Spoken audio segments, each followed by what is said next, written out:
Not correct आपने लिखा हुआ था जहाँ पे। वो आप लोगों ने करके देखी नहीं वो एग्जाम्पल जिसमें मैंने नॉट करेक्ट लिखा था? सर सर आपने वो थोड़ी सी गलती की है और उसकी वजह से पूरा सवाल गलत हो गया है, थी मिस्टेक उसमें।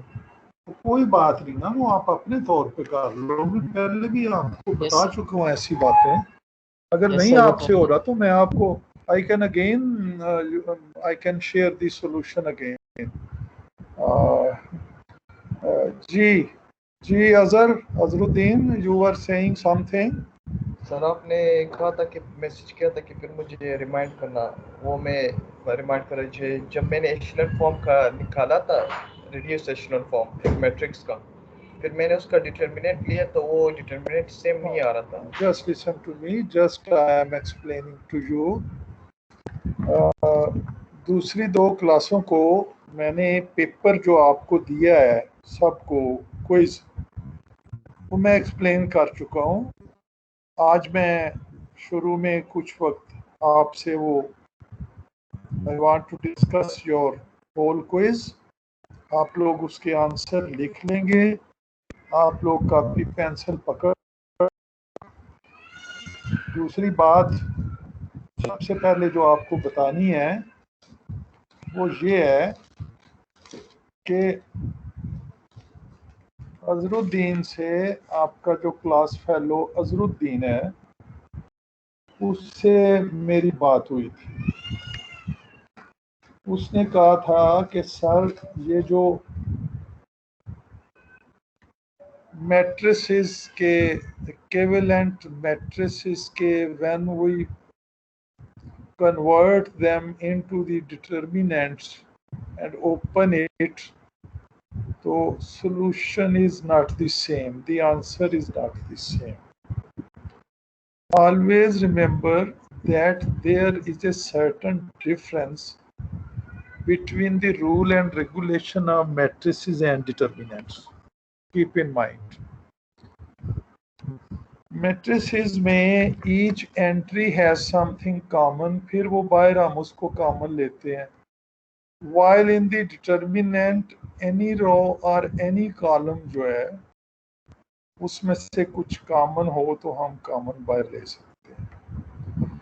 सेकेंड थिंग, मैट्रिसेस में हम किसी भी रो को किसी भी नंबर से मल्टीप्लाई कर सकते हैं या डिवाइड कर सकते हैं, जबकि डिटर्मिनेंट में अगर हम if we divide any row और एनी कॉलम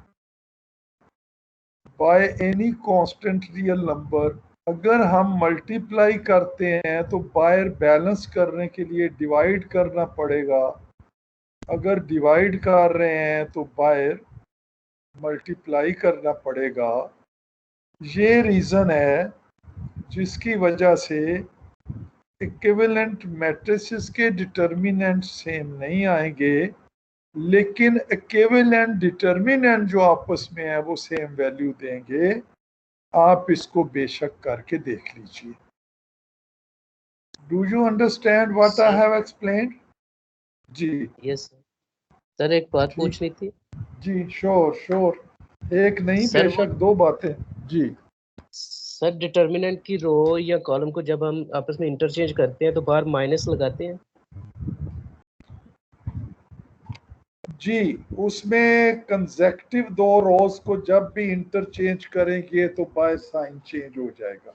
डिटर्मिनेंट की प्रॉपर्टीज ऑलरेडी आप पढ़ चुके हो, अगर नहीं पढ़ी तो अब भी आप साथ साथ पूछते जाओ, मैं आपको एक्सप्लेन करता जाऊंगा. थैंक यू सर, सर अब यही बस पूछना। अब आप पेंसिल, बॉल पॉइंट और अपनी कॉपी निकाल लीजिए सब लोग, या चंद बच्चे लिख लें, बाद में दूसरों को शेयर कर दें.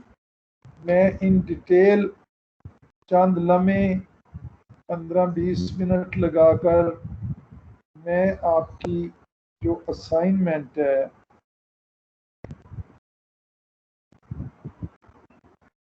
वो मैं आपसे शेयर करना चाह रहा हूँ. सेक्शन ए, ये सेक्शन बी है. अभी मैं सेलेक्ट में ये सेक्शन ये आ गया इन माय हैंड। इसमें आप लोग नोट करो, बहुत सारी गलतियाँ आप कर रहे हो। फर्स्ट क्वेश्चन है, if A is equal to A I J order m cross n and m is not equal to n, right the lower triangular matrix of A. बगैर सोचे समझे हर बच्चा, everybody is writing lower triangular matrix. Gentlemen, it is not a square matrix. The triangular matrix is either it is a lower or upper, always related to the n cross n order, that is square matrix. तो लिखिए, इसका बहुत simple answer था। As लिखिए भाई, मैं बोलने लगा हूँ answer. Answer quiz 1, question number 1, as m is not equal to n, m को n के बराबर लिखें, बीच में क्रॉस डाल दें। That is a is not a square matrix, no so the lower triangular matrix is not possible. अगर सिर्फ आप इतना ही लिख दो कि the lower triangular matrix is not possible to write down, तो वो आंसर भी कंप्लीट है, आपका ठीक समझा जाएगा। क्योंकि स्क्वायर मैट्रिक्स नहीं है, रीजन भी हम दे सकते हैं, so we are unable to write its lower triangular matrix. Alright, now we come to the question second. Question 2 भी बच्चे गलतियां कर रहे हैं। अक्सर बच्चे पूरा मैट्रिक्स लिखने के बाद लिख रहे हैं the elements of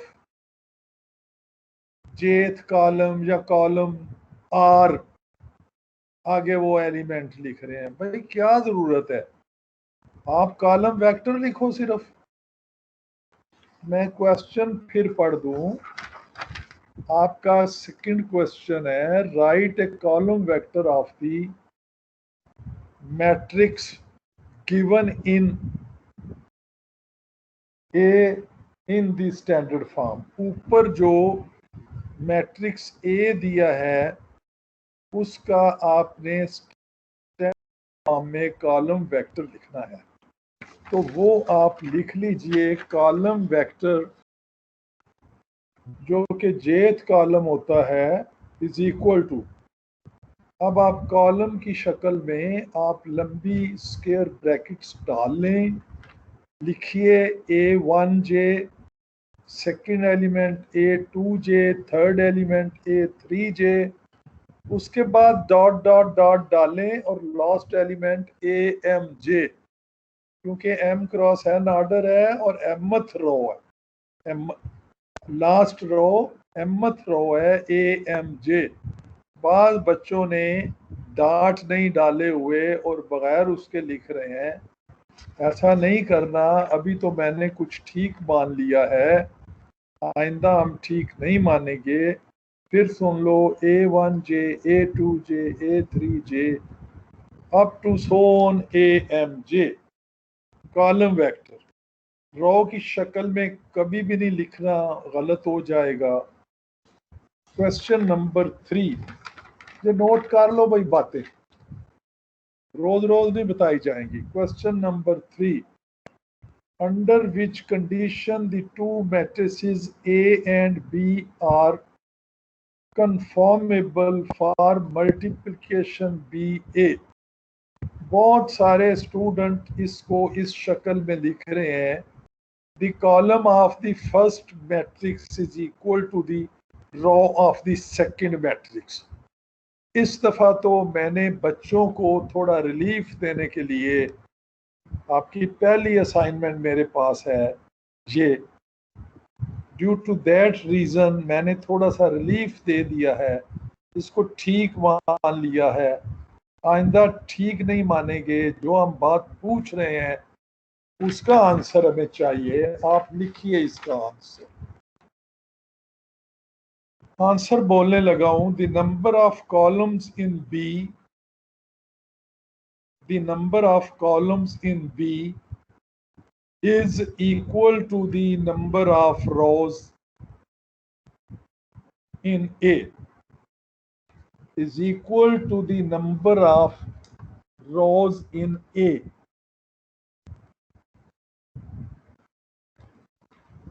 Then we are able to find the product BA.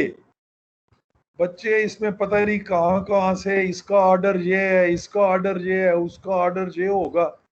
भाई ना ऑर्डर का हम क्वेश्चन में जो क्विज आपको दिया है उसमें जिक्र कर रहे हैं, ना हम ऑर्डर के मुतालिक आपसे क्वेश्चन कर रहे हैं। सिंपल सी बात, वेरी सिंपल क्वेश्चन आपसे पूछा जा रहा है कि if A B are two given matrices under sorry, I am again question number 3, under which condition the two matrices A and B are conformable for multiplication BA। के कौन सी ऐसी condition है कि जो दो matrix capital A capital B दिए हैं उनकी मल्टीप्लिकेशन हम निकाल सकें, कौन सी बी ए। तो सिंपल सा आंसर, अगर आप सिर्फ एक लाइन में इस तरह लिख दें, द कंडीशन इज, नीचे लिखिए the number of columns in B, आगे बराबर का निशान डाल के राइट साइड पे लिखिए the number of rose in the matrix ए, तो आपका क्वेश्चन बिल्कुल ठीक समझा जाएगा। Question number 4, write the definition of periodic matrix. How we get the definition of idempotent matrix from it? इसका अक्सर बच्चों ने ठीक आंसर लिखा है। अक्सर बच्चों ने 90% बच्चों ने, चाहे किसी एक ने ठीक लिखा है और उससे नकल करके आप सब ने ठीक लिखा है। बहरहाल इसका आंसर अक्सर बच्चों ने ठीक लिखा है, लेकिन बाज बच्चे दोनों इंडिपेंडेंट डेफिनेशन। हमने पूछा हुआ है कि how we get the definition of idempotent matrix from it. तो कई बच्चे अलग-अलग दोनों डेफिनेशन दे रहे हैं। दिस टाइम मैंने उनका सही कर दिया है, सही मान लिया है, लेकिन आइंदा सही नहीं मानेंगे तो फिर दोबारा आपको बता रहा हूं कि most of the student has given the right answer. लिख लीजिए, इसके बावजूद आंसर लिख लें। A square matrix A for which A K plus 1 is equal to A, where k being the least positive integer, then A is called a periodic matrix of period k. Then A is called a periodic matrix of period k if the value of k is equal to 1, then A square is equal to A, and in this case A is called the idempotent matrix। मैं तेजी से जल्दी से इसलिए बोला है कि अक्सर बच्चों ने इसका आंसर ठीक लिखा हुआ है। क्यों भाई? Do you listen me? Hello? Yes sir. आप लिख रहे हो, नोट कर रहे हो आंसर्स? जी, क्वेश्चन नंबर 5 बोलने लगा हूं। A matrix A is given such that A p minus 2 is equal to 0, where p is a positive integer and what we name matrix A। तो कोई लंबा चौड़ा आंसर नहीं। A is a nilpotent nilpotent matrix. अगर आगे मजीद कुछ लिखना चाहें तो लिख दें, and its nilpotency index is p-2। A is a nilpotent matrix and its nilpotency index is p-2। बहुत सिंपल सा आंसर है। इसका भी बच्चों ने, अक्सर बच्चों ने ठीक आंसर दिया हुआ है, ठीक जवाब लिखा हुआ है। Question number 6, every matrix is a row equivalent to. इसका आंसर बच्चे अक्सर लिख रहे हैं one and only one, reduce echelon form. क्यों भाई, एशिलॉन नहीं रो इक्विवेलेंट?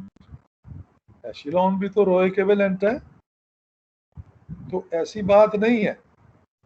गो मैंने one and only one reduce echelon form को ठीक मान लिया है, लेकिन आइंदा आपने लिखना है, लिखिए आंसर इसका, मैं आपको लिखवा रहा हूं। Every matrix is a row equivalent to a matrix in echelon form. दोबारा सुनिए, every matrix is a row equivalent to a matrix in echelon form. आगे ब्रैकेट के अंदर आप लिख दें ORR reduced echelon form, ORR reduced echelon form। अच्छा जी, क्वेश्चन नंबर 7 का मुझे नहीं याद पड़ता कि किसी ने जवाब ठीक लिखा हो।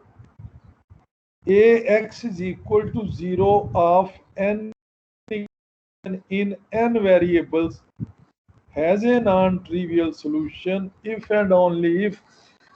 बहुत ही सिंपल सा इसका आंसर है। कोई बताएगा इसका आंसर क्या होगा? If and only if. जी, एनीबॉडी? इसका मतलब है कि आप लोगों ने इसके बाद भी ये ज़हमत नहीं गवारा की कि घर जाकर आप किताब या नोट्स खोलकर देखें कि इसका आंसर क्या हो सकता है या क्या होना चाहिए।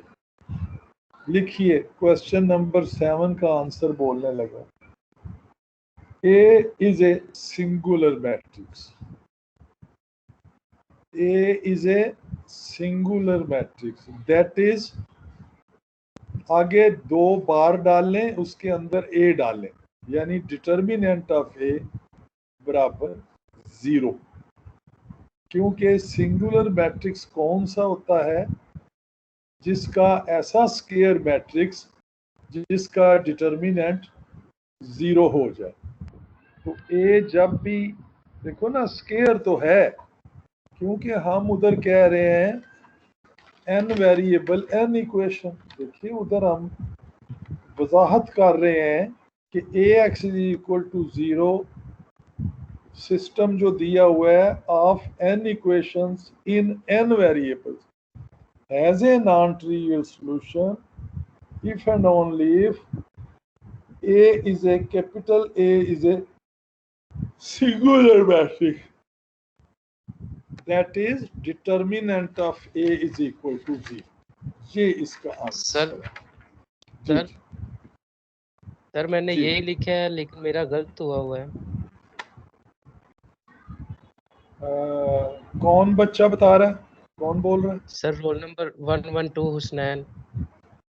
अच्छा सर मैंने यही लिखा हुआ है कि if a singular matrix A that A is equal to 0। Sir यही लिखा हुआ है, लेकिन गलत हुआ मेरा।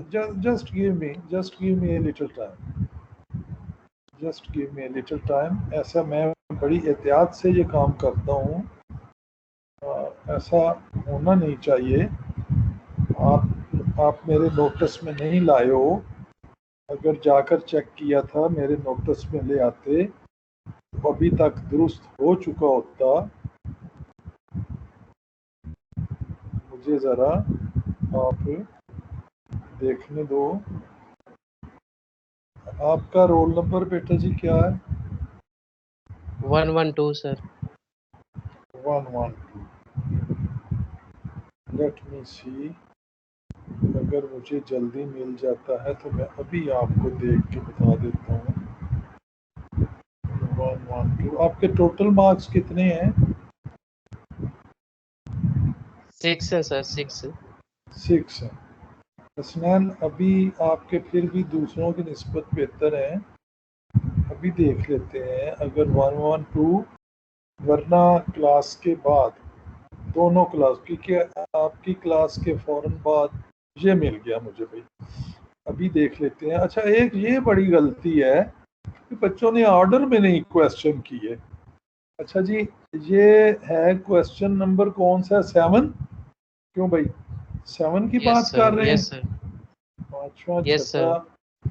जी। 7 का आप लिख रहे हो, if ax is equal to 0 of n equation in n variables will have non-trivial solution if a is singular matrix and ये आगे क्या लिख रहे हो? x never equal to 0, ये क्या सर मैंने लिख लिखा रहे है हो? कि इसमें x जो है वो 0 के इक्वल नहीं है, जो है ना वो नहीं, a की ये वैल्यू नहीं जो है आपने नहीं, ये नहीं ना। मेंशन करना आपने। and x never equal to 0 and other condition is if and only if the equation has at least one free variable। हाँ बेटा जी, ये आपको इसका आधा नंबर मैं ज़रूर दे दूंगा। मैं आपका अभी लगा देता हूँ, आधा नंबर ज़रूर दे दूंगा, लेकिन आपका आंसर अगर आप सिर्फ ये लिखते सिंगुलर तो फिर वो मैं ठीक मान लेता, क्योंकि आपने आगे बड़ी बोंगी मारी हुई है। ये पता नहीं वन फ्री वेरिएबल किधर से उठा के बच्चे ले आए हैं, पता नहीं नेट से पकड़ा ये आंसर। मैंने बच्चों को सख्ती से मना किया हुआ है कि नेट से आपने कुछ नहीं लेना। तो हसनैन आपको 7th क्वेश्चन का मैं आधा नंबर लगा रहा हूँ, और ये आइंदा कोई आधा होगा तो फिर ये एक बन जाएगा। अगर एंड पे फाइनल पोस्टिंग में ये आपका आधा रहा तो फिर इसको एक में चेंज कर देंगे। उम्मीद है आप मेरी बात फॉलो कर गए हो। थैंक यू ठीक है सर, जी। यस सर, थैंक यू हाँ, सर, अगर थैंक यू आप सर। आइंदा किसी मिड में या आप दूसरी असाइनमेंट में इसी तरह कोई फ्रैक्शन में नंबर लोगे, जैसे सपोज उसमें भी 6.5 लेते हो, इधर भी 6.5, तो वो आपके 13 नंबर बन जाएंगे जमा होने के बाद। ठीक है, अगर सर? वो आपके, एक मिनट, जस्ट ए मोमेंट, पहले एक बंदे को मैं, अगर आपके 17.5 नंबर बनते हैं एंड पे फाइनल पोस्टिंग में, तो उसको मैं 18 बना दूंगा। जिसके भी 15.5, यानी हम वो *5 को राउंड फिगर बना देंगे। जी, अब बेटी आप बात करो। सर 109 रोल नंबर का ना क्वेश्चन नंबर 3 ठीक था, आप उसको भी एक बार चेक कर लें। अच्छा अच्छा, ऐसे करते हैं कि अभी ये टाइम बहुत वेस्ट होगा। ठीक है, अभी ऐसे करते हैं कि आप लोग मुझे मैसेज कर दो या अपने CR को मैसेज कर दो, तो यही बात लिख के अपना नाम, अपना रोल नंबर, अपना क्वेश्चन नंबर लिख के कि सर काइंडली चेक। ठीक है जी। तो अगर वो ठीक हुआ, अव्वल तो मैं फिर आपको बता रहा हूँ कि मैं बड़ी एहतियात से ये काम करता हूँ। हसनैन ने चूंकि अच्छे नंबर लिए हैं और आधा आंसर वो ठीक भी दे रहा है शुरू में, आगे पता नहीं किधर से उसके माइंड में आ गया फ्री वेरिएबल का। सर तो वो ना बहरहाल मैंने बुक से पढ़ा था सर, जो आपने एक रिकमेंडेड बुक की थी वहां से कोई पढ़ा था, तो मुझे लगता था कौन कि ये सी लिखना चाहिए। Recommended book? मुझे कौन सी, वो जो BSc सर की वो किताब है? मिसअंडरस्टैंडिंग, सर नहीं, मिसअंडरस्टैंडिंग हो प्रोफेसर, रही है। हाँ वो ऐसा कहीं भी मेरी नज़र में नहीं है। चलो ये ओके पेपर सर, डिस्कस कर, सुनो ना, जिस ओके सर। बच्चा भी, जो भी बच्चा कोई डिस्क्रिपेंसी किसी भी क्वेश्चन में फील करता है, ये मेरी एक्सप्लेनेशन, मेरे आंसर लिखवाने के बाद अगर कोई बच्चा, there is a student, whether कोई बेटी है बेटा है, मुझे ज़रूर मेंशन कर दो, अपने सीआर को मेंशन करो, वो मुझे आपका फॉरवर्ड कर दे मैसेज, तो मैं देख के फिर सीआर को, अगर किसी के पास मेरा नंबर है तो डायरेक्ट भी मुझे वो अपना भेज सकता है कि सर मेरा ये नाम है, मेरा ये सेक्शन है, मेरा ये रोल नंबर है, मेरा फला क्वेश्चन ठीक है, आपने गलत किया है, मैं उसको बता दूंगा कि उसका ठीक है या नहीं ठीक। Okay, all right. Question number 8, let ax is equal to b be a system of n equation in n unknown, write the condition that the system of equation has a solution। ये तो शायद ही किसी बच्चे ने ठीक इसका answer लिखा है, सीधा साधा इसका आंसर है। लिखो इसका आंसर, लिखो, शाबाश, बोलने लगा हूं मैं। The given system of equations has a solution. The given system of equations has a solution if अब निचली लाइन पे आ जाओ तो ज्यादा बेहतर बात हो जाएगी। रैंक ऑफ कैपिटल ए डालो, आगे रैंक ऑफ कैपिटल ए डालो, आगे इक्वालिटी का साइन डालो, इक्वल टू का निशान डालो।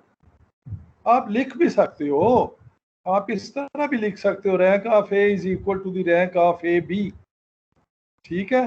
अच्छा, इधर बराबर लिखो रैंक ऑफ ए बी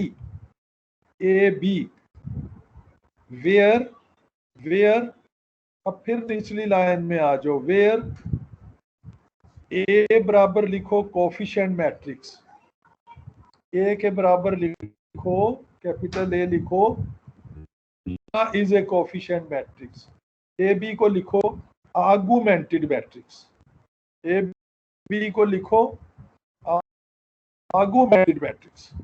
अगर किसी बच्चे ने ये आंसर लिखा है और मैंने गलत किया है तो वो ज़रूर क्लेम करे, मैं चेक करके नंबर लगा दूंगा। ये याद रखना, this result is not final. ये फाइनल शीट जब तैयार करूंगा एट द एंड, तो किसी को भी कोई गिला नहीं होना चाहिए। कोई भी ऐसी बात होगी हम दुरुस्त करेंगे, लेकिन अगर आपका मौक़िफ़ ठीक नहीं है तो फिर देखिए, बाज़ क्वेश्चन अटेम्प्ट ही नहीं कर रहे, और वो जो मैंने NA लिखा हुआ है ना, NA, अगर किसी क्वेश्चन में मैंने NA लिखा है तो उसका मतलब है नॉट अटेम्प्टेड, कि आप वो क्वेश्चन कर ही नहीं रहे हो। जो मुझे मिला है आपका रिकॉर्ड, उसमें वो क्वेश्चन 8 या 9 या वट एवर इट इज, वो आप अटेम्प्ट ही नहीं कर रहे हो। तो बेटा जी, अभी नेगेटिव मार्किंग तो हमारे है नहीं, अटेम्प्ट जरूर किया करो। फिर जब आप तस्वीर खींच लेते हो या स्कैनिंग कर लेते हो तो एहतियातन आप चेक कर ली करो कि क्या सारे क्वेश्चन को सारे उसमें कवर हो रहे हैं, आपके आंसर आ रहे हैं, क्वेश्चन नंबर भी पढ़ा जा रहा है, ताकि मुझे कोई परेशानी ना हो। यकीन करें, बाज़ बच्चों का इतना गंदा काम था कि I am sick of it, और बाज़ बच्चों ने इतना साफ सुथरा स्कैन करके भेजा है। अच्छा, पता नहीं, ये एक इंस्ट्रक्शन मैं हमेशा देता हूँ, बच्चे कभी भी उस पर अमल नहीं करते। मैं कहता हूँ कि आप फोटो कापियर के कागज़ यूज़ कर लो। यार मेरी खातर आप दो तीन फोटो कापियर के कागज़ नहीं मार्केट से अरेंज कर सकते हो, आप कहीं से नहीं ला सकते हो, अपने किसी बहन भाई को भेज के आप नहीं मंगवा सकते हो कि मार्केट से 2-3 रुपए के 2 फोटो कापियर कागज़ ले आए, बल्कि एक ही काफ़ी है, एक के उधर उधर दोनों साइडों पे आंसर आ जाते हैं। तो सब लाइनों वाला यूज़ कर रहे हैं। फिर मैंने कहा था ब्लू पॉइंट यूज़ करो। फिर इतनी थर्ड क्लास और घटिया किस्म की बाज़ लोगों ने, अगर क्लास में हो तो फिर तो हम बताते हैं ना कि ये बेटा तुमने क्या किया, मेरे से पढ़ा ही नहीं जा रहा। रोल नंबर तक बाज़ बच्चों ने ठीक नहीं लिखे, पढ़े नहीं जा रहे। बाज़ का बहुत साफ सुथरा काम है। अब मुझे याद तो नहीं कि वो आयशा लड़की किस क्लास की थी, आपके सेक्शन ए की किसकी, बहुत अच्छा उसका पेपर था। नंबर कम ज्यादा लेना एक अलहदा मसला, लेकिन एक राइटिंग का नीट क्लीन पेपर का स्कैन ठीक करना, भेजना, उसके नंबरिंग, क्वेश्चन के नंबर, अच्छा, आइंदा हमने ये इंस्ट्रक्शन देनी है, भाई आप क्वेश्चन नंबर लिख लो, क्वेश्चन नहीं आ रहा छोड़ दो उसकी जगह, अगर बाद में भी नहीं जवाब आ रहा आप एम्प्टी छोड़ दो, खाली छोड़ दो, हमें पता चले आप अटेम्प्ट नहीं कर रहे हो, सिरे से उसका जिक्र ही कोई नहीं। तो ऐसा नहीं होना चाहिए क्वेश्चन। और नंबरिंग में लिखो 1 2 3 4 5 6। मुझे खासी दिक्कत पेश आती है आपका पेपर चेक करने में, अरेंज करने में। तीनों सेक्शन में ये प्रॉपर्टी किसी बच्चे ने फॉलो की है, किसी बच्चे ने हर में कि उसने number 1, number 2, number 3, number 4 and पे नंबर 10, यानी इस तरह नंबर वाइज क्वेश्चन। पता नहीं आपको जो आपका पिछला सेमेस्टर हुआ है, सेमेस्टर 1 में आपको टीचरों ने ये इंस्ट्रक्शन नहीं दी। मुझे हैरत है कि अगर नहीं दी तो क्यों नहीं दी। अब आप BScs के स्टूडेंट हो, आप कोई चौथी पांचवी छठी के किसी देसी प्राइमरी स्कूल के स्टूडेंट नहीं हो कि आपको ये बातें बतानी पड़े। हम बिल्कुल टाटों और बेंचों वाले स्कूलों से पढ़े हैं, हमारे टीचर उस वक्त हमें इस किस्म की इंस्ट्रक्शन, हाँ लॉन्ग क्वेश्चन में ऐसा नहीं होता, ऑब्जेक्टिव में शॉर्ट आंसर में ऐसा जरूर होता है कि हम वो ऑर्डर को ऑब्जर्व करते हैं, लेकिन लॉन्ग क्वेश्चन में ऐसा नहीं होता। ना हम लॉन्ग क्वेश्चन के लिए बच्चों को जो इंस्ट्रक्शन देते हैं, मसलन आप तीसरा क्वेश्चन लॉन्ग में पहले कर रहे हो, आप लिखो क्वेश्चन नंबर 1, आप पार्ट बी पहले कर रहे हो तो पार्ट बी आगे डाल दो, अगर स्मॉल बी लिखा है तो स्मॉल बी डाल दो, कैपिटल बी पार्ट का नंबर है तो कैपिटल बी डालो। अच्छा, याद रखो कि ऑब्जेक्टिव में भी ये छोटी छोटी इंस्ट्रक्शन होती हैं।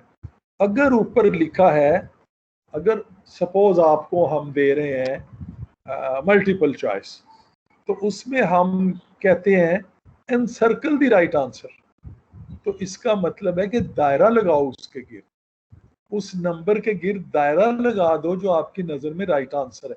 बच्चे क्या करते हैं, टिक, और अगर हमने लिखा है टिक द राइट आंसर तो दायरे लगा रहे हैं। तो भाई ऐसा नहीं होना चाहिए, जैसे कहा गया हो वैसे ही करो अपने पास से। अच्छा, बाज बच्चों ने नंबरिंग बड़ी गलत करते हैं, यानी पहले नंबर पे तीसरा क्वेश्चन का है क्वेश्चन नंबर 1। वो खुदा के बंदो, MSc तक में बच्चे इस किस्म की मिस्टेक करते हैं, और इतना हमें गुस्सा आता है कि ये बच्चा MSc का पेपर कर रहा है किसी भी यूनिवर्सिटी का, तो उसको इतना भी किसी ने आज तक नहीं बताया कि इम्तहानात के लिए क्या इंस्ट्रक्शन होती है। अपना नंबर कभी भी नहीं, हमेशा जो नंबर क्वेश्चन का। अच्छा देखें, अगर आपके पेपर में 3 पार्ट है, पार्ट 1, पार्ट 2, पार्ट 3, तो पहले पार्ट में 1 2, दूसरे में 3 4 5, इसी तरह आगे, तो उसमें अगर पार्ट आप नहीं भी लिखते, क्वेश्चन का नंबर लिख देते हो, तो हमें ऑटोमेटिकली पता होता है कि जी क्वेश्चन नंबर 5 दूसरे पार्ट में है या तीसरे में।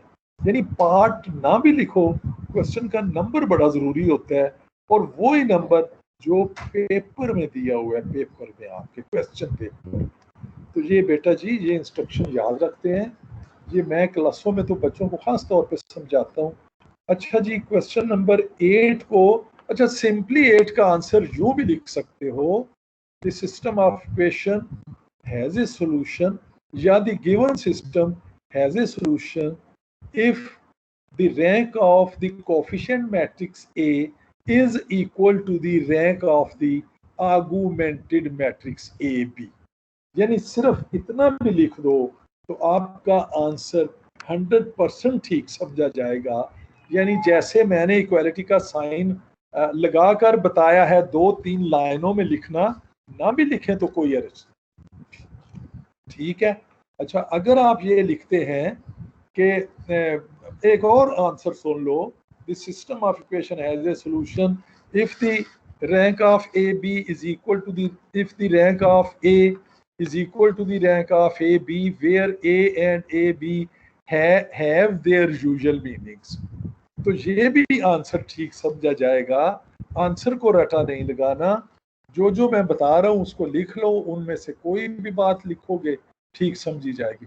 अच्छा जी, question number 9, I am sorry to say, तीनों सेक्शन में डाला है, किसी एक बच्चे ने ना पढ़ा है ना इसका जवाब ठीक लिखा है। तो बाबा ट्रांसपोज नहीं है, कैपिटल टी इनर प्रोडक्ट के लिए यूज होता है, ये आपका कैपिटल टी इनर प्रोडक्ट के लिए यूज हो रहा है, ये आपका ट्रांसपोज नहीं है, वो स्मॉल टी यूज होता है। तो लिखो इसका आंसर, लिखो सब बच्चे लिखो, क्योंकि किसी ने भी ठीक नहीं किया। The inner product of the matrix A and B, the inner product of the matrix A and B is equal to the inner product of the matrix B and A. फिर सुनो, the inner product of the matrix A and B is equal to the inner product of the matrix B and A। देखिए ये question मैंने ये पूछा है कि let A B be two given non-singular square matrices conformable for the given multiplication, and if what do you say about this equality, कि इस equality के बारे में आप क्या कहते हो। तो भाई अगर खाली A B is equal to B A हो, या ए के ऊपर स्मॉल टी बी के ऊपर स्मॉल टी, तो फिर तो आपके आंसर ठीक है। तो ये तो इनर प्रोडक्ट का क्वेश्चन है, तो मैंने आंसर आपको लिखवा दिया है।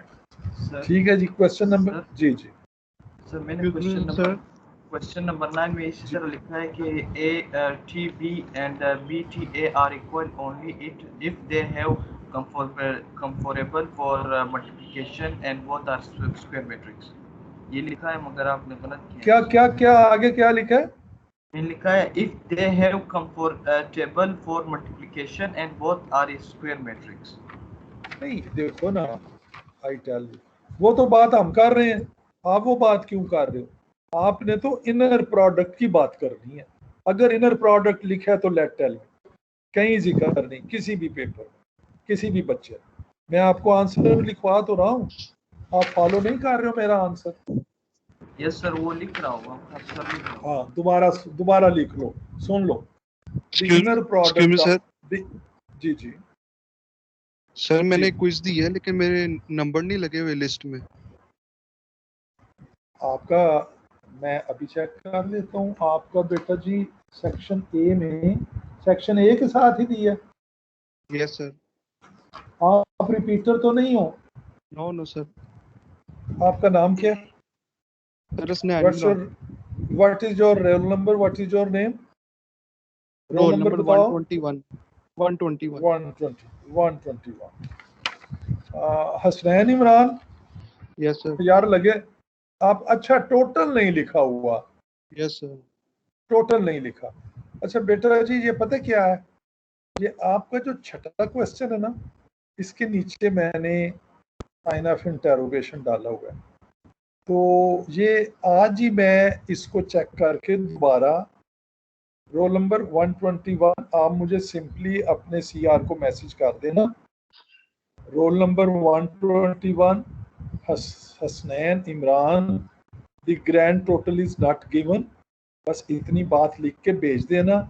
आज ही इसको मैं, टोटल तो अभी भी आप हो सकता है ना, 1 2 3 4 तो आपके पक्के हैं, और 5 नंबर भी आ सकते हैं। तो मैं आज 6 को जो मैंने ना ये किया है, ये क्यों मैंने किया है मैं अभी नहीं चेक करूँगा, अभी फिर बहुत टाइम वेस्ट हो जाएगा। तो आप मुझे मैसेज कर देना, रात तक मैं आपको तस्वीर खींच के भेज दूंगा, या आपके आंसर का जवाब दे दूंगा कि मैंने आपका टोटल कर लिया है। ठीक है जी, ऑल राइट। अब आपका एक क्वेश्चन रह गया लास्ट। इफ इसका भी मेरा ख्याल है अक्सर बच्चों ने आंसर ठीक लिखा है। If two matrices A, B are such that both are idempotent and the law of commutative holds for AB, then AB is idempotent। बस एक ही इसका आंसर है, AB is idempotent। अगर किसी ने लिखा है कि it is idempotent या AB is idempotent तो वो ठीक है। अगर किसी ने A, बल्कि idempotent लिखा है तो फिर वो ठीक नहीं है, वो हमने गलत कर दिया है। ए बी प्रोडक्ट है, और ये प्रोडक्ट ए डॉट बी भी नहीं लिखना, ए कॉमा बी भी नहीं लिखना। ए बी को इसी तरह साथ साथ लिख के लिखेंगे, बल्कि आगे खाली जगह में तो खाली कुछ भी ना लिखो, सिर्फ लिखो आइडेम्पोटेंट। जिन बच्चों ने ओनली आइडेम्पोटेंट लिखा है मैंने उनका आंसर 100% करेक्ट मान लिया है। तो जनाब ये था आपकी सारी डिस्कशन। अब हम अपने लेक्चर की तरफ आते हैं। हम लेक्चर स्टार्ट करते हैं। जिन एक दो बच्चों ने अपना मुझे बताया है वो मुझे मैसेज कर दीजिएगा, तो मैं उनका जो भी है आंसर उनको भेज दूंगा। जो अजरुद्दीन को पूछा था उसने, उनको भी सब बच्चों को समझा दिया है कि कब वो डिटर्मिनेंट जो इक्विवेलेंट हो उनका जो है ओपनिंग या सॉल्यूशन वो दोनों सेम आएगा। मैट्रिसेस का जरूरी नहीं है, उसके रूल थोड़े फर्क होते हैं।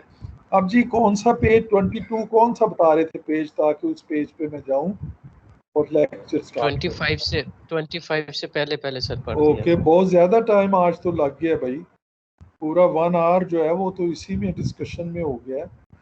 चलो 25 पेज देख लेते हैं।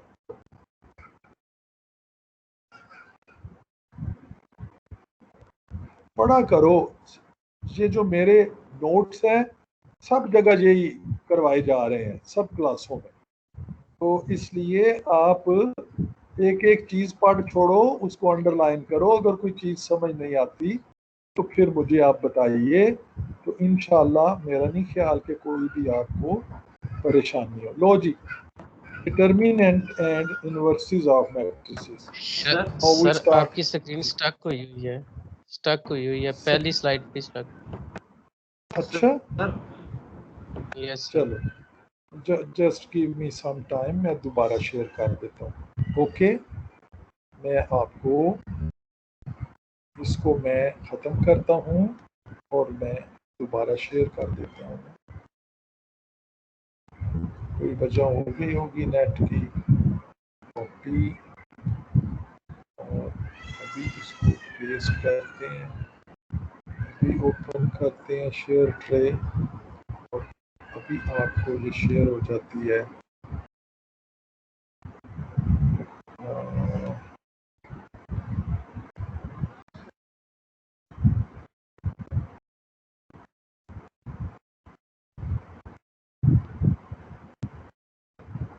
चैप्टर 3 शेयर, लो ये अभी आपको शेयर हो जाएगी, just in a moment.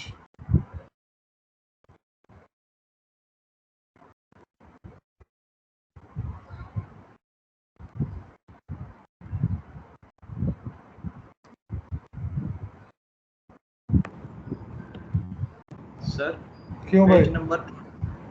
Page number 21 पे एग्जांपल नंबर 8 जो है उस पे आप वो एक Let me- लाइन पे जो आप माइनस लगा लेट मी देख लेते हैं, लेट मी सी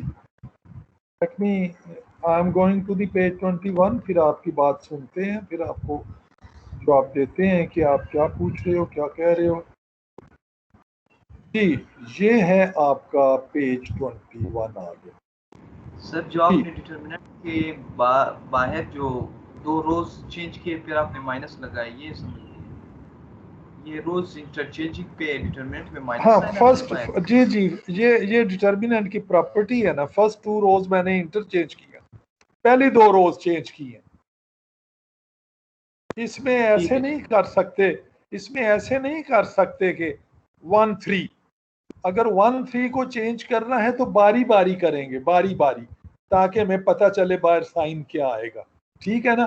हर दफा चेंज करने से कंसेक्टिव रोज और कंसेक्टिव कॉलम, कोई तो मिले हुए कॉलम या रोज को चेंज करें तो then the sign will change.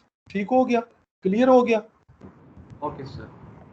Okay, अब हम चलते हैं पेज 25।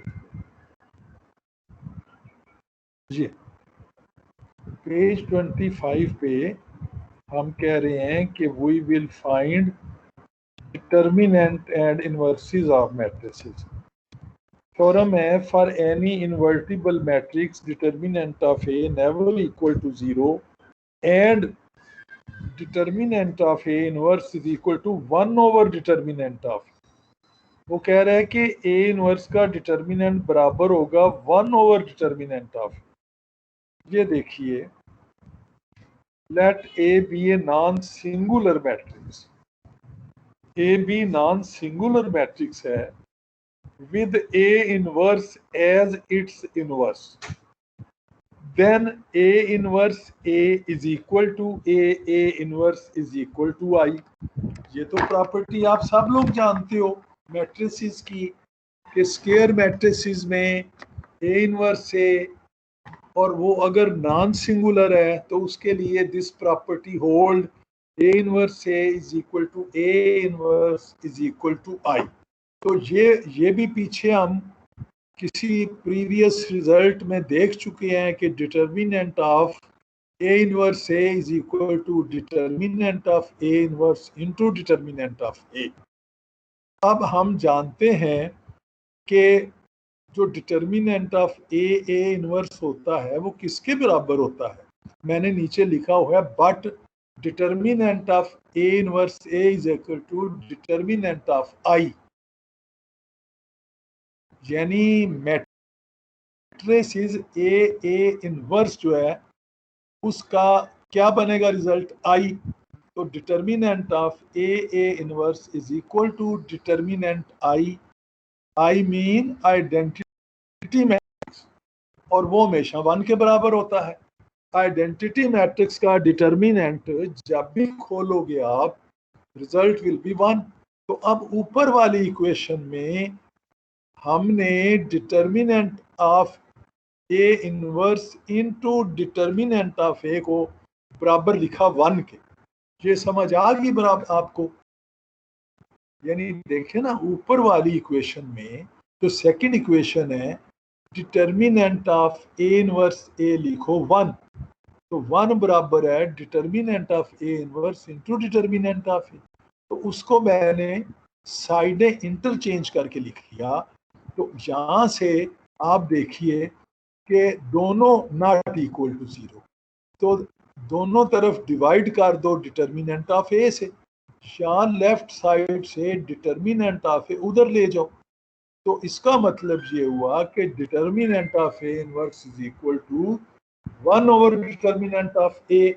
और अगर डिटर्मिनेंट ऑफ A पूछा जाए तो that is equal to 1 over determinant of A inverse. बहुत इजी सी प्रॉपर्टी है, बहुत इजी सा थ्योरम है, स्मॉल थ्योरम, 2-3 स्टेप्स का. Next definition adjoint of a matrix. पहले भी हम पढ़ चुके हैं एडजॉइंट ऑफ ए मैट्रिक्स. आप एफएससी में पढ़ चुके हो कि एडजॉइंट ऑफ ए मैट्रिक्स कैसे निकालते हैं.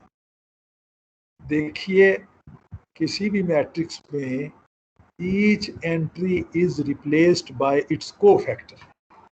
किसी भी मैट्रिक्स में each entry is replaced by cofactor और वो जो नया मैट्रिक्स बनता है उसमें रोज और कॉलम को चेंज कर दो, इंटरचेंज कर दो. Interchanging rows and column that means take the transpose of that matrix. तो हमने बी मैट्रिक्स लिया ए का. देखिए ए क्या है, A11 A12 A1n A21 A22 up to A2n small. और आखिरी क्या है AN1 AN2 up to ANN. तो A1 स्मॉल A11 का the cofactor of the entry or element small a11 is denoted by capital A11. Similarly, small a1 is replaced by capital A1 and up to so on. तो ये हमारे पास आ गया B matrix. Each entry is replaced by its cofactor. Cofactor minor नहीं, keep in mind, minor से replace नहीं करना, cofactor से replace करना. कोफैक्टर और माइनर में क्या फर्क होता है, कोई बच्चा मुझे बताए. मैंने एक नोट भी इसके बारे में. Assigned minors are cofactor. Assigned minors are cofactor. शाबाश. कौन असनैन बात कर रहा है, कौन कर रहा है? Husnain sir, Husnain. Good good, बिल्कुल आपका आंसर ठीक है कि assigned minors are the cofactor. That is, each entry of A is replaced by its cofactor. Then adjoint A क्या होगा? BT. BT पहली रो जो थी बी की वो पहला कॉलम बन गया, दूसरी रो तीसरा, आखिरी रो आखिरी कॉलम बन गया, बी टी आ गया, ये आ गया एडजॉइंट। अब हम ए इनवर्स कैसे निकालेंगे? A inverse is equal to adjoint A over determinant of adjoint A over determinant of. अच्छा ये एग्जांपल भाई 11 तो आपकी एफएससी की है, आप खुद पढ़ लें कि इसका जो ऑर्डर 2/2 का होता है इसका तो वो लर्न बाय हार्ट, इसका कैसे लेना है, ए और डी की जगह चेंज कर दें, बी और सी का साइन चेंज कर दें तो एडजॉइंट आ जाएगा। ए और डी क्रॉस वाइज ए और डी की जगह चेंज कर दें, ए की जगह डी ले आए और ए को डी की जगह ले जाएं, और बी अगर प्लस है तो माइनस बी बना दें, बी अगर प्लस बी बना दें। Same is the case with C. तो दो की जगह चेंज, दो का साइन चेंज। तो अब ये देखें ना, ये मैंने इसका बनाया है, ये दो की जगह चेंज, दो का साइन चेंज, एडजॉइंट ए आ गया। अब इसी तरह आप एग्जाम्पल 12 का एडजॉइंट निकाल रहे हो, देखो अलग-अलग मैंने आपको सिमिलरली ऑल अदर को फैक्टर्स आर कैलकुलेटेड। सिमिलरली यानी दो को फैक्टर मैंने निकाल के आपको बता दिए हैं, बाकी मैं ज़ुबानी निकाल रहा हूँ, आप भी ज़ुबानी निकाल सकते हो, लेकिन आप गलती करोगे, आपके लिए लिख के निकालना ज़्यादा बेहतर है। तो ये आप देखिए, फिर बी टी एडजॉइंट ए क्या आया, B T transpose of B. तो ये दरअसल होता क्या है, ए को एडजॉइंट ए से मल्टीप्लाई करेंगे ना, या एडजॉइंट को ए से मल्टीप्लाई करेंगे तो क्या रिजल्ट आएगा? कोई बच्चा मुझे बताएगा कि जी इस किस्म का रिजल्ट आना चाहिए? अगर तो कोई बच्चा याद है जिसने पिछली थ्योरी पढ़ी है, अभी नहीं, पीछे एफएससी में पढ़ा है, तो वो तो बता सकता है। जी नहीं पता।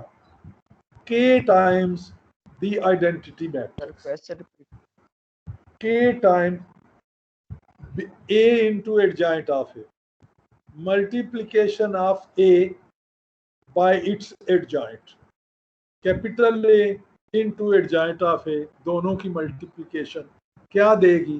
दोनों की मल्टीप्लिकेशन हमें देगी k times the identity matrix. अब वो k क्या है? k is equal to determinant of A, k is equal to determinant of A, K is equal to determinant of. यही वजह है कि A इनवर्स बराबर होता है adjoint A over A, adjoint over A। वो भाई डिटर्मिनेंट ऑफ A कैंसिल हो जाता है ना, तो A इनवर्स आ जाता है। ठीक है जी। तो अब ये आप देखो कि इसमें क्या है थ्योरम। अच्छा ये मैंने इधर दिया हुआ है ना, ये देखो A inverse is equal to adjoint A over determinant, where ये बार के अंदर जो है इज इक्वल टू क्या, इसको बोलते हैं determinant. Find by adjoint method the inverse of A. अब देखें ये हमने कहा है, एक मेथड आपको हम बता चुके हैं जो कि आइडेंटिटी से मल्टीप्लाई करके एंड में आपका ए जो है वो आइडेंटिटी बन जाता है और उसके साथ ए इनवर्स आ जाता है। पिछली एक्सरसाइजों में क्वेश्चन भी इस किस्म का आपको करवा चुका हूँ, तो ये आप देखें कि ये कैसे है। अच्छा इनमें किसी भी जब बी इनवर्स आपने निकालना है बाय यूजिंग एनी मेथड, तो सबसे पहला काम आपने ये करना है कि डिटर्मिनेंट ऑफ ए निकालना है। You have to find the determinant of A. ये बात हम क्यों कर रहे हैं, कोई बच्चा मेरी बात का जवाब दे। ये instruction why I am giving you this instruction, क्यों भाई? सर सिंगुलरिटी और नॉन सिंगुलरिटी चेक करेंगे, फिर इसके बाद इनवर्स निकालेंगे। यस सिंगुलैरिटी चेक करेंगे। अगर वो सिंगुलर आ जाए तो देन सिंगुलर आ जाए तो फिर हम इनवर्स नहीं आएंगे, इनवर्स नहीं निकाल सकेंगे, इम्पॉसिबल है। जी फिर हम जब सिंगुलर आ जाए तो हम लिखेंगे as A singular, hence the inverse does not exist, hence the inverse does not, ठीक बात हो गई। तो अब ये देखें कि आप ये 136 नेवर इक्वल टू 0। तो अब ये आप देखें, ये मैंने एडजॉइंट निकाला, हर एक को उसके कोफैक्टर से रिप्लेस किया। आप खुद करोगे, डिटेल खुद देखोगे, खुद इसका सोल्यूशन निकालोगे कि कैसे 9 आया, 38 आया, कैसे 37। तो फिर इसका बी का एडजॉइंट लेने के लिए ट्रांसपोज लिया, और अब ये देखो आपका ये ए इनवर्स आया। 136 को मैं अंदर नहीं लेके गया, each entry is divisible by 136, और कोई उसको हमें इशारिये में जो बात देने की ज़रूरत नहीं है, बस इसी तरह लिख दें, ठीक है। तो ये आपका इन्वर्स आ गया। अब एग्जांपल 14 में फिर वही है, फिर आप खुद ये करोगे, फिर पहले सिंगुलैरिटी चेक हुई है, उसके बाद मैंने इसका लिया है, तो ये देखो 1/15। तो अब जनाब आपकी आ जाएगी एक्सरसाइज। ये तो एक्सरसाइज जो है, इसके बहुत ज़्यादा क्वेश्चन मैंने किए हैं, खूब आपको प्रैक्टिस करवाई है। पहले छोटे छोटे रिजल्ट हैं, ये रिजल्ट आपने जिसका प्रूफ दिया है उसका प्रूफ भी करना है आपने, और वैसे भी आपने याद करने हैं ये रिजल्ट आपने याद करने हैं, ये सारे रिजल्ट। तो ये पहले का सॉल्यूशन एग्जाम्पल के ज़रिए समझा रहा हूँ, एग्जाम्पल लेकर, ये वैसे नहीं इसका प्रूफ हम कर रहे। तो नॉट इक्वल टू, तो मैंने ऊपर क्या लिखा हुआ, मैंने ऊपर इक्वल लिखा हुआ।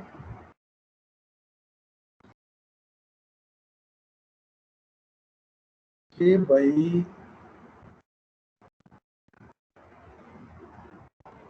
अच्छा, हमने ये पूछा है कि which of the following holds, यानी ये जरूरी नहीं कि सारे होल्ड करें, हम आपसे ये पूछ रहे हैं कि इनमें कौन सी प्रॉपर्टी होल्ड करती है, ये पूछा गया है। तो ये भाई पहली प्रॉपर्टी तो होल्ड नहीं कर रही।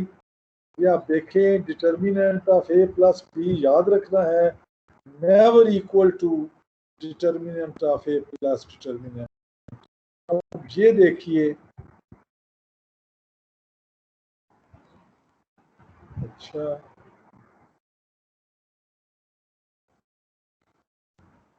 अच्छा ये होल्ड कर गई, ये क्यों होल्ड कर गई, वी नो द रिजल्ट।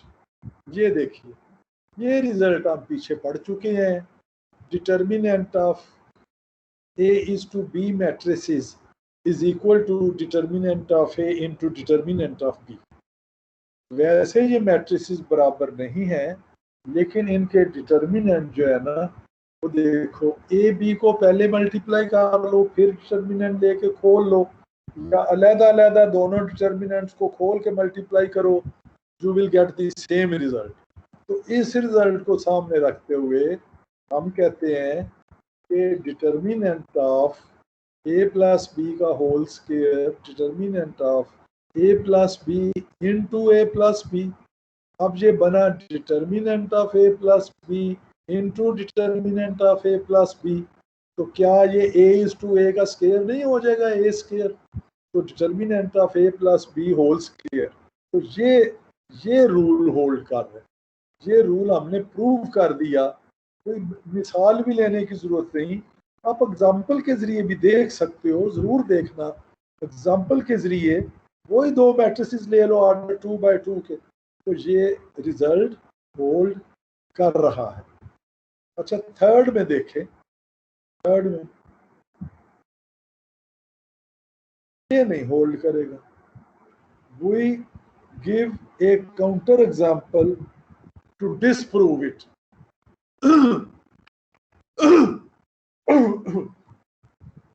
पता है ये क्यों नहीं होल्ड कर रहा?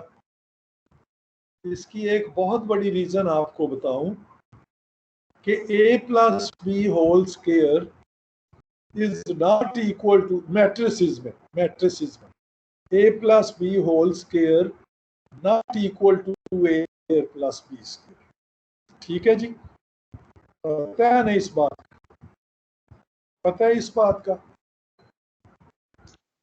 देखिए सर जो इधर AB हम आता है वो सुने सुने सुने सुने सर इधर a A plus B B A के होल, बराबर। इधर वैसे भी हम a प्लस बी का होल स्क्वायर भी नहीं लिख सकते, a square plus 2ab plus b square, because ab is not Yes, equal to ba, ab is not equal to ba। चले बट ठीक हो गया। ये काउंटर एग्जांपल आप देख लीजिएगा,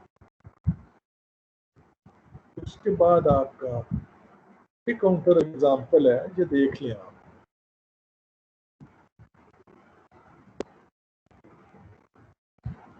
हाँ, डज नॉट होल्ड। देखो नीचे लिखा हुआ है, hence we see that determinant of a plus b whole square is equal to determinant of a square plus b square does not hold. अब ये अगर नीचे वाला कोई ना पढ़े तो उससे तो यही समझेगा कि होल्ड कर रहा है। नो, नीचे लिख दिया है कि ये इक्वालिटी डज नॉट होल्ड। अच्छा जी, फोर्थ में अच्छा ये भी होल्ड नहीं करेगी, क्योंकि ये जो 2ab है ना, ab never equal to b है, तो ये 2ab नहीं आएगा। ये भी मिसाल के जरिए हम इधर क्या लिख रहे हैं, ये देखो ना, डज नॉट होल्ड। सर अगर ठीक हो गया। क्वेश्चन में कंडीशन दी जाए कि 2ab is equal to ba, यानी कि a भी ba के बराबर है, फिर होल्ड कर जाएगा, फिर कर जाएगा, फिर होल्ड कर जाएगा जी, क्योंकि वो 2ab बन जाएगा ना, जब वो दोनों बराबर हैं तो फिर 2ab बन जाएगा, तो स्क्वायर ओपन करना ठीक हो जाएगा, फिर ये होल्ड कर जाएगा, then it will be hold. Evaluate, बड़े ज्यादा क्वेश्चन इसमें आएंगे, डोंट वरी। इवैल्यूएट ये आप खुद करोगे भाई। तीसरा, पहला, फिर मैंने तीसरा लिया है, दूसरा नहीं इसमें दिया मैंने, मिलता जुलता होगा, इजी होगा। ये पेज तो नहीं मिसिंग? नहीं, पेज नहीं मिसिंग। 36, पेज 37। अच्छा, ये इसमें आप दो जीरो ऑलरेडी हैं, ये जीरो आप बना लो थर्ड रो में, फर्स्ट एलिमेंट को with the help of first row. ये मैं जीरो बना रहा हूँ, ये देखो जीरो बना के आप ओपन करो और आगे से जैसे मर्जी ओपन कर लो। इसमें भी आप जीरो जीरो बना सकते हो, ये लास्ट कॉलम में जीरो जीरो बनाकर आप खोल सकते हो। तो कई तरीके हैं। You will use your own mind, you will use your own method. गलत नहीं होना चाहिए, बेशक अपना मेथड यूज करो, रटा लगाने की जरूरत नहीं होती। कैलकुलेशन जो आपके माइंड में है आप उस हिसाब से चलो। इसको भी अगर आप इधर जीरो जीरो ले आओ, ये लास्ट टू रोज में लास्ट टू एलिमेंट 1 1 है, तो -r1 plus r2 -r1 plus r3, इधर भी जीरो इधर भी जीरो। तो आप लास्ट कॉलम के हिसाब से खोलोगे तो फिर आपका सिर्फ छोटा सा 2/2 का डिटर्मिनेंट आएगा, खोलना बहुत आसान हो जाएगा। या सिंपली इस तरह खोल लो जैसे मैंने खोला हुआ है, दोनों तरह से ठीक है। इसका जीरो आंसर आया। अच्छा, ये देखो, ये ऑर्डर 5/5 का है, तो इसमें आप पहली रो की मदद से सबको जीरो बनाओ या आखिरी को आप जमा कर लो। देखो ना, -r1 plus r2, r1 plus r3, -r1 plus r4 और r1 प्लस r5। तो ये ऑपरेशन लगेंगे, ये आगे मैंने लगाए हुए हैं। ये देखो, ये जो मैंने बोले हैं वही मैं आपको बता रहा हूँ। -r1 plus r2, r1 plus r3, -r1 plus r4, r1 plus r5। तो अब आप पहले के हिसाब से खोलें, पहले के हिसाब से खोलें। अब इसमें आप देखो कि फर्दर नहीं खोलने की जरूरत, फर्दर नहीं खोलने की जरूरत, यहाँ ही आप आंसर लिख सकते हो। क्यों भाई, कोई मुझे रीजन बताए। C zero and tell sir me answer the. आएगा, क्योंकि सर थर्ड इसका कॉलम सारा जीरो है। जी शाबाश, आप एक ही रीजन लिखकर, as the third column consist of all the zero matrices, therefore its value of the determinant is equal to 0। ठीक है जी। लेकिन इसमें मैंने क्या किया है, with respect to 4 row, R4 के जरिए खोला है, plus minus plus minus plus, तो -2 आ गया। तो अब इसको मैंने खोल के 0 किया हुआ है, सेकंड कॉलम इज 0। तो बच्चों ये स्टेप करने की ज़रूरत नहीं, बाज़ दफ़ा हमसे भी हो जाता है। अच्छा, अगर कोई बच्चा ऐसे भी कर आता है जैसे मैंने किया है, तो बिल्कुल भी इसको हम ना क्रॉस करेंगे ना गलत समझेंगे, इसको भी पूरे नंबर मिलेंगे।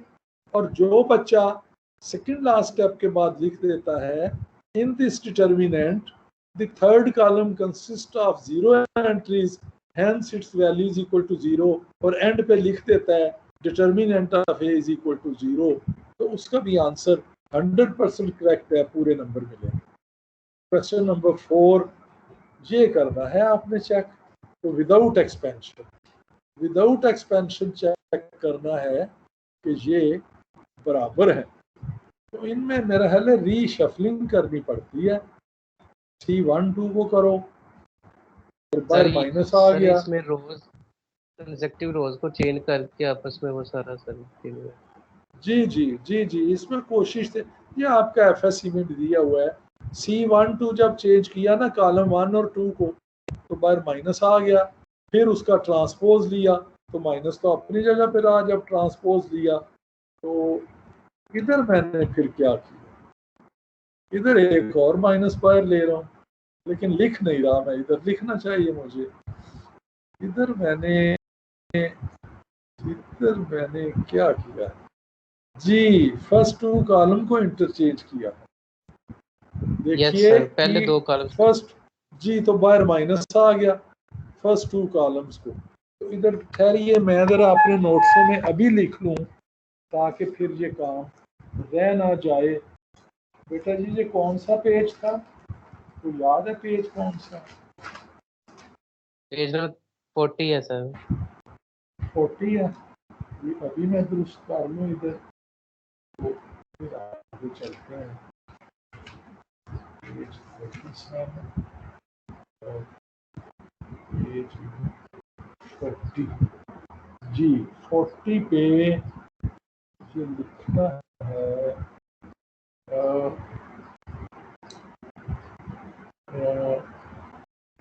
पेज 40 कह रहे हैं, नहीं 40 पे तो नहीं है जी क्वेश्चन, पीछे होगा, मैं देख लेता हूं। 39 पे थे। हाँ 39 पेज एग्जैक्टली।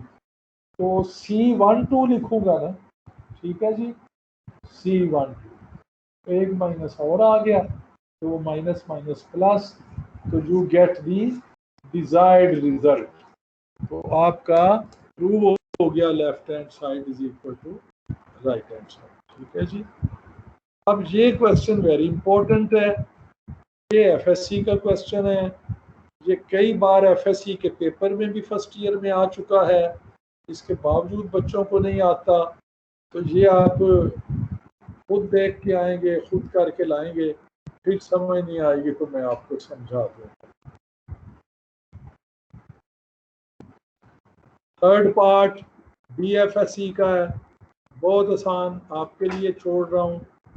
थर्ड पार्ट बहुत आसान है।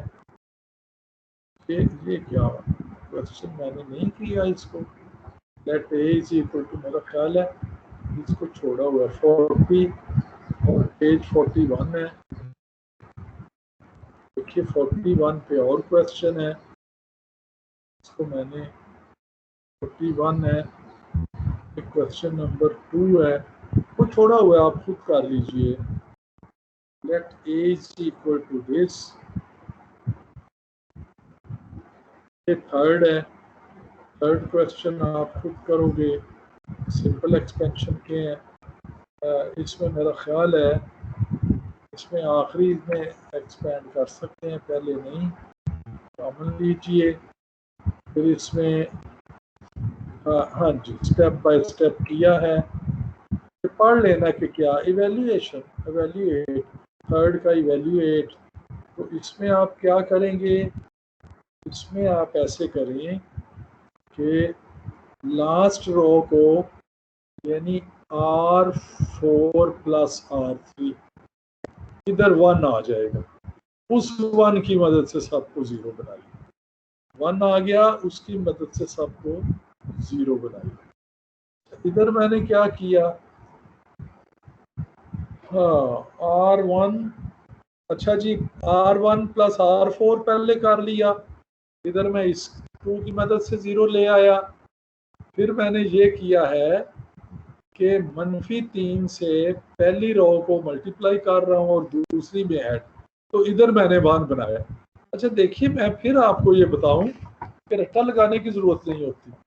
देखो सिंपली आप यूं कर सकते हो R4 प्लस R3, तो इधर 1 आ जाएगा। इस 1 की हेल्प से आप सबको 0 बना लें, इस 1 की हेल्प से सबको 0 बना लें। ठीक हो गया जी। तो ये आप अपने तौर पे प्रैक्टिस करेंगे तो फिर आपको पता चलेगा किस तरह किए जाते हैं। वैसे मैं जो भी कर रहा हूँ हर स्टेप लिख रहा हूँ, each and every step I have written. तो मेरा नहीं ख्याल कि you will find any difficulty. ये आप दूसरा पार्ट इसका ये खोला हुआ है, ये देखो कैसे है, ये है वो क्वेश्चन, ये कोई और क्वेश्चन है, ये वही क्वेश्चन जो पीछे था इधर किया हुआ है। ये कोई नंबरिंग मेरा ख्याल है आगे पीछे होगी हुई है, कोई ऐसी बात मुझे नजर आ रही है। तो ये आप देखें कि ऐड करेंगे आप सेकंड कॉलम को फर्स्ट में, और ऐड करने के बाद उसको ऑर्डर कर लें, ऑर्डर करने के बाद कॉमन ले लें a प्लस बी प्लस सी, तो 2 कॉलम्स आर आइडेंटिकल, तो आंसर 0 आ जाएगा।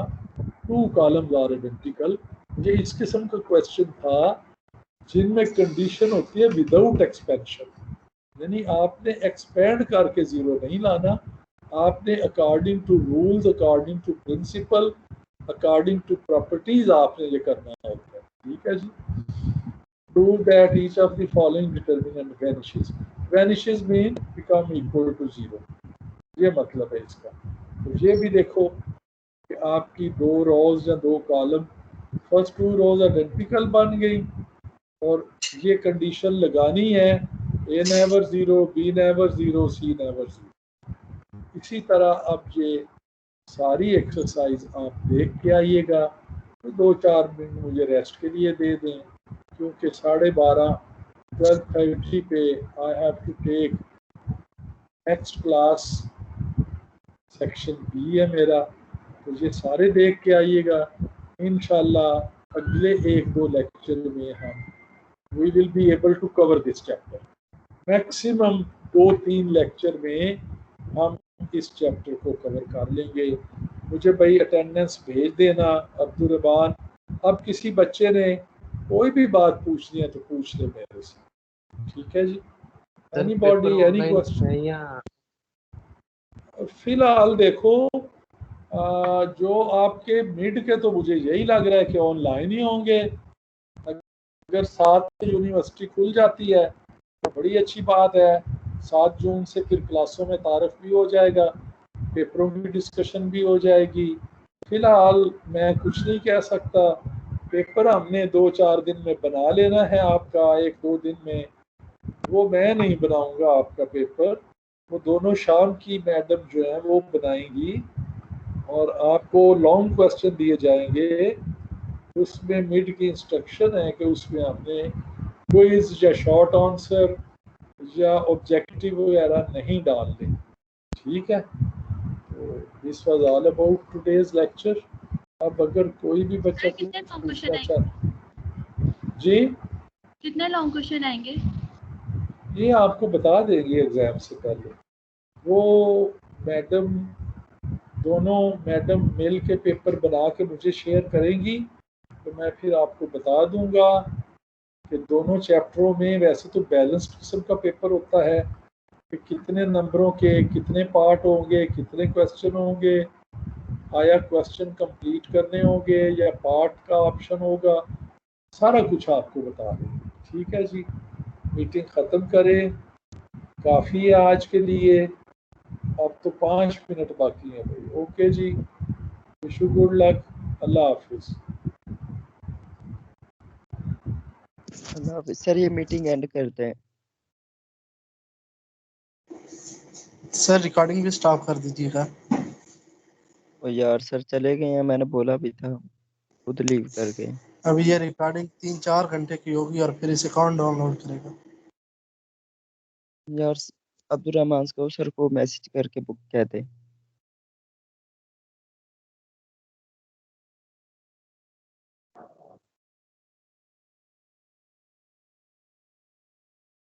कोई अब्दुलरहमान है मीटिंग में, उससे बोलो सर से मैसेज करके बोल दे। क्या कह रहे हो? यार अब्दुलरहमान ये मीटिंग एंड करवा दे। जनी अभी हम हैक लगाते हैं, मीटिंग खुद ही एंड हो जाएगी, टेंशन ना ले। ठीक है भाई, ओके।